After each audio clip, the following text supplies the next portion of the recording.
జై శ్రీమన్నారాయణ. అందరికీ నమస్కారం. విష్ణు సహస్రనామంలోని 27వ శ్లోకం యొక్క అర్థాన్ని ఇప్పుడు తెలుసుకుందాం.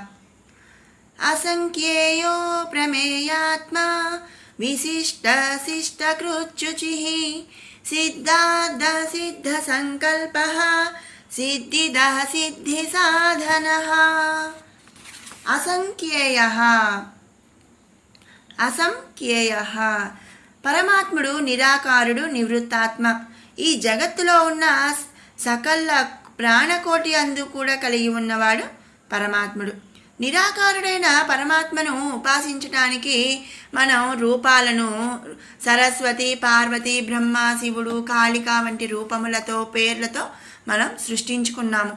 నిజానికి పరమాత్ముడు జగత్తులో ఉన్న సకల జీవులలో కూడా ఉన్నాడు. అందువలన అనేక రూపనామాలను కలిగి ఉండి అసంఖ్యయ అనబడుచున్నాడనమాట. మరి సంఖ్య అసంఖ్యేయ, మరి ఆయన కొలిచే ఆయన నామాలు కానీ ఆయన రూపాలు కానీ మనం చెప్పలేనన్ని ఉన్నాయన్నమాట. కాబట్టి ఇక్కడ అసంఖ్యేయ అనే నామముతో మనం స్తుతించుకుంటున్నాం. తర్వాత నామం అప్రమేయాత్మ. పరమాత్మ స్వరూపము వస్తువు కాదు, అది సమస్త చైతన్య వాహిని. దాని అందే జగత్తు కూడా ఉంది. అటువంటి శక్తిని మరి పరిమాణము చేత కొలుచుట అనేది అసాధ్యం. పరమాత్మ అన్న భావ చేత మరి ఆరాధింపతగి ఆ భావాన్ని భవము చేత మాత్రమే తెలియదగినది పరమాత్మ స్వరూపం. కానీ ప్రత్యక్ష ప్రమాణముల చేత, అంటే మరి ఇంత సైజులో ఉంటాడు, లేకపోతే ఈ విధంగా ఉంటాడు, లావుగా ఉంటాడు, సన్నగా ఉంటాడు, ఇలా మనం స్వామిని మనం ప్రత్యక్షంగా ప్రమాణముల చేత చెప్పదగిన ప్రమాణము కాదు పరమాత్మ. అందుచేత పరమాత్ముడు అప్రమేయ అనబడుచున్నాడు. తర్వాత నామం విశిష్ట. విశిష్ట అంటే ఏంటి? గొప్పవాడనమాట. చాలా విశిష్టమైంది. మనకి ఈ ఏదైనా మనం చెప్తూ ఉంటాం, ఈ వస్తువు నాకు చాలా విశిష్టమైంది, చాలా గొప్పది అని చెప్పి. అలా సకల జగత్తుకు మూలాధారమైన పరమేశ్వరుడు ఈ సృష్టి అందు ఉన్న అన్ని శక్తుల కంటే కూడా భిన్నమైన వాడనమాట. అతి గొప్పవాడు. మరి అన్నీ అంటే మరి అన్నిటినీ, సకల జగత్తును, ఈ పంచభూతాలను, దేవతలను అందరినీ కూడా మరి సృష్టించేవాడు. కాబట్టి మరి అందరికంటే కూడా, అన్ని శక్తుల కంటే కూడా భిన్నమై ఉంటాడు. అన్నిటికంటే కూడా అతి గొప్పవాడనమాట. కనుకనే స్వామిని మనం విశిష్ట అనే నామముతో ఇక్కడ స్తుతించుకుంటున్నాము. తర్వాత నామం శిష్టకృత్. శిష్టకృత్. శిష్ట అంటే ఏంటి? శిష్టము అంటే ఏంటి? శాసనం. కృత్ అంటే చేయువాడు. మరి అన్ని శాసనాలను కూడా చేసేవాడు ఆ పరమాత్ముడు. పరమాత్ముడు లోక కళ్యాణం కోసం తన ఆజ్ఞలను వేద ధర్మాలుగా అందించాడనమాట. అంటే మరి వేదాల్లో ఏముంటుందండి? మరి ఇలా ఉండాలి, ఇది మంచి, ఇది చెడు, మరి ఈ పనులు చేయాలి, ఇట్లా ఉండాలి అని చెప్పి ఉంటాయి కదా. అలాంటి వేద ధర్మాలను అందించిన వాడు స్వామి. వేదస్వరూపుడైన పరమాత్ముడు లోకధర్మముల చేత ఈ మాయా జగత్తునందు జీవులు ఏ ఏ కార్యములు చేయుట చేత పుణ్యకర్మలు అవుతాయో, మరి ఏ ఏ కర్మలు చేయటం చేత పాపకర్మలు అవుతాయో తెలియజెప్పాడు. అంటే ఏంటి? మరి ఈ విధంగా వెళ్తే ఈ పని చేస్తే మంచిగా వస్తుంది, పుణ్యం కలుగుతుంది, ఈ పని చేస్తే పాపం కలుగుతుంది అని చెప్పి వేదాలలో మరి స్వామి చెప్పాడనమాట. సజ్జనులను పాలించేవాడు. అబద్ధము, హింస, దొంగతనం, ఇతరులకు హాని తలపెట్టడం, నిత్యము భగవంతుడిని ఆరాధించువారు మరి సజ్జనులు, అటువంటి వారిని పాలించు శ్రీమన్నారాయణుడే శిష్టకృత్ అని చెప్పి ఇక్కడ మనం స్తుతించుకుంటున్నాము. తర్వాత నామం శుచిహి. పరమేశ్వరుడు ఆత్మస్వరూపుడు. ఏ విధమైన మాలిన్యములు కూడా అతనికి అంటవు. కాబట్టి ఇక్కడ మనం స్వామిని శుచి అని చెప్పి స్తుతించుకుంటున్నాము. తర్వాత నామం సిద్ధార్థ. సర్వ జగత్తును ధరించి ఉన్న పరమేశ్వరుడి నందే సకల కోరికలు కూడా ఉన్నాయన్నమాట. కనుక అతడు పూర్ణకాముడు, నిత్యతృప్తుడై ఉన్నాడు. అతడే ఏ కోరికలు లేకపోవటం చేత సిద్ధార్థ అని చెప్పి మనం స్తుతించుకుంటున్నాం. తర్వాత నామం సిద్ధ సంకల్ప. మరి ఆయన ఏ కోరికలు లేవు, పూర్ణకాముడుగా ఉన్నాడు.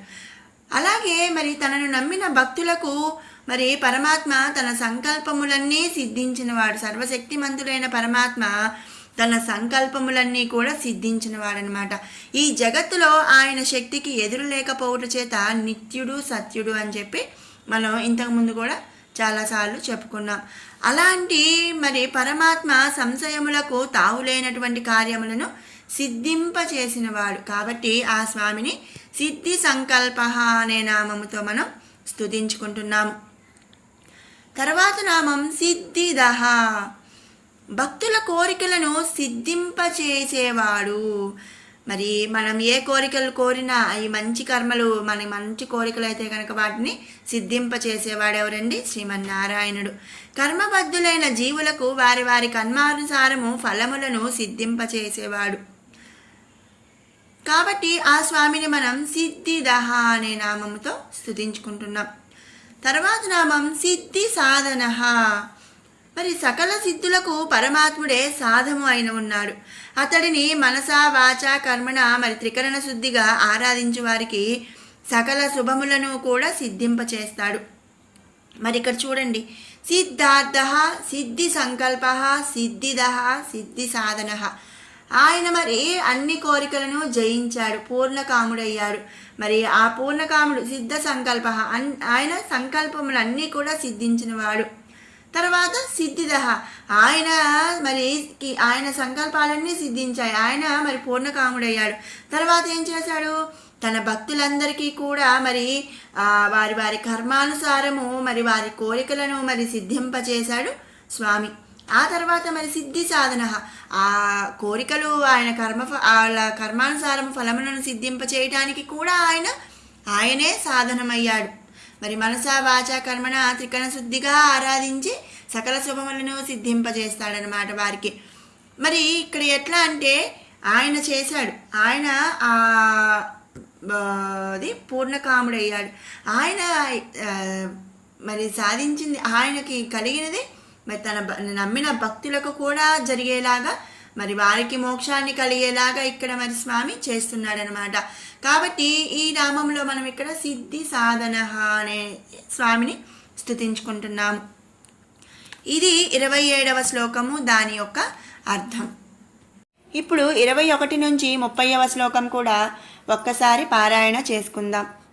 మరీచిర్ధమనోహంసః సువర్ణో భుజగోత్తమః హిరణ్యనాభః సుతపాః పద్మనాభ ప్రజాపతిః అమృత్యు సర్వదృక్సింహః సంధాతా సంధిమాన్ స్థిరః అజో దుర్మర్శన శాస్తా విశ్రుతాత్మా సురారిః గురుర్గురుతమో ధామ సత్యః సత్యపరాక్రమః నిమిషో నిమిషస్రగ్వి వాచస్పతిరుదారదీః అగ్రనీర్గ్రామణీర్ శ్రీమాన్ న్యాయో నేతా సమీరణః సహస్రమూర్ధా విశ్వాత్మా సహస్రాక్షః సహస్రపాత్ ఆవర్తనో నివృత్తాత్మా సంవృతః సంప్రమర్దనః అహః సంవర్తకో వహ్నిః రనిలో ధరణీధరः సుప్రసాదః ప్రసన్నాత్మా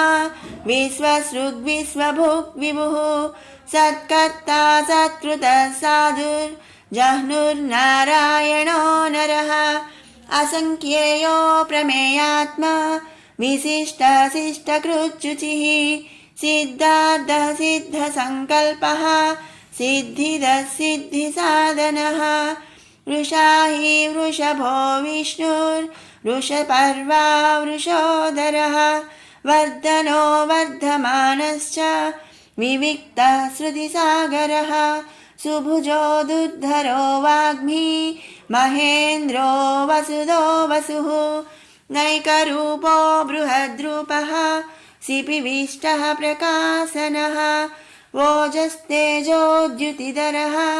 ప్రకాశాత్మా ప్రతాపనः బుద్ధः స్పష్టాక్షరో మంత్రశ్చంద్రాంశుర్భాస్కరద్యుతిः.